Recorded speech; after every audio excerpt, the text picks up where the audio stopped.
Последниот случај на брутално врсничко насилство врз девојчето од Ѓорче Петров е уште еден во низата сериозни аларми дека системот кој треба да штити и да ги превенира ваквите појави целосно потврла и затоа одговорност мора да има, велат од СДСМ и бараат оставка од министерот за внатрешни работи Панче Тошковски.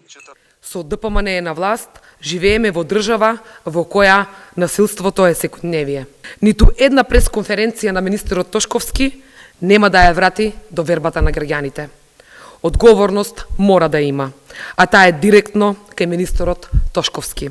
Време е да ја преземе и да си даде оставка. Во меѓувреме, Министерството за внатрешни работи води активна истрага за случајот. Повикани на разговор се 14 лица, а за дел од нив следат процесни действија. Информираше вчера министерот Тошковски, кој вели дека истиот случај ќе остане во фокусот на МВР до целосно расчистување, а јавноста ќе биде информирана за понатамошните чекори, но со внимателен пристап поради тоа што станува збор за малолетници и е потребен мултиинституционален и системски пристап.